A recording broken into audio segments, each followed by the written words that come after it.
Hi there, everyone. I'm News 8 meteorologist Ashley Baylor with a check of your latest forecast. Hopefully you're having a great Sunday so far. It has been another cold start out there. We are gradually going to see increasing clouds this afternoon with temperatures actually warming into the upper 20s to near 30 degrees. Now, that'll be the afternoon temperatures. The numbers will actually continue to go up overnight, so technically our high of the day will likely come at midnight.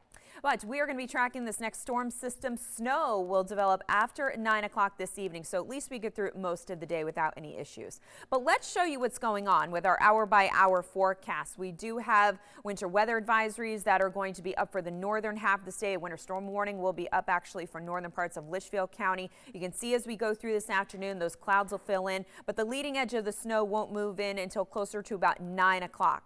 Now we're looking at snow across most of the state around 9, but we're going to see that change over rain pretty quickly at the shoreline. Here we are at midnight where that rain line is going to continue to nudge farther and farther to the north. In fact, here we are at 3 o'clock where most of the state is going to be dealing with rain, but not just light rain. We could see bouts of moderate to even heavy rain at times, and this is exactly when those winds are going to start to pick up. Here we are at 7 o'clock in the morning. The bulk of the heavy rain will be north of us, but the winds are still going to be howling out there. Now, as we get on the back edge of this system, temperatures are actually going to drop tomorrow, and as that happens, we still may see a little bit of precip on the back edge of this system that may be in the form of rain or possibly even some snow showers. So Monday's just going to be an interesting day overall. Let's talk about these snowfall totals. Even though the snow and the rain, not the primary concern with this storm, still need to talk about it. We could see up to an inch along the shoreline or even as far north as, say, Ridgefield, Meriden, up towards Norwich. North of that, getting closer to the I-84 corridor, we could see 1 to 3 inches. And then getting up into Litchfield Hills, you may see 3 to 6 inches. So, of course, where we are seeing those higher amounts, closer to 2, 3, 4, 5, 6 inches, then it starts to mix with the rain. We actually could have a bit of a slushy Monday morning commute for some. Now, let's talk about these wind gusts. As I mentioned, winds are going to start to ramp up right around 3 o'clock in the morning. Let's take you to 5 o'clock in the morning when a lot of people are going to be waking up. And trust me, if your alarm does not wake you up, Mother Nature probably will, because we are going to see wind gusts picking upwards of 50 to even 60 miles per hour at the shoreline, farther inland, closer to about 45 miles per hour. But of course, with these strong wind gusts, we could be talking about some widely scattered power outages. Not something I want to talk about, but something you do need to be aware of.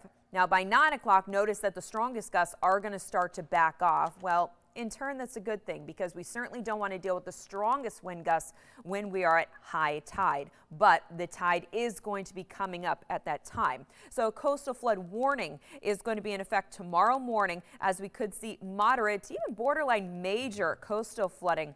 As that tide comes up, water levels could be about 2 to even upwards of 5 feet higher than normal. Of course, Cozy Beach down in East Haven, that is an area that tends to get inundated with water very easily, and so I bet it's going to be a very tricky spot tomorrow morning. Here's a look at your 8-day shoreline forecast, where things are going to be better and brighter on Tuesday. Then we will be tracking more clouds on Wednesday, possible passing rain or snow shower Wednesday night for the shoreline, but inland areas should stay dry. We're looking quiet for Thursday and Friday, then Saturday.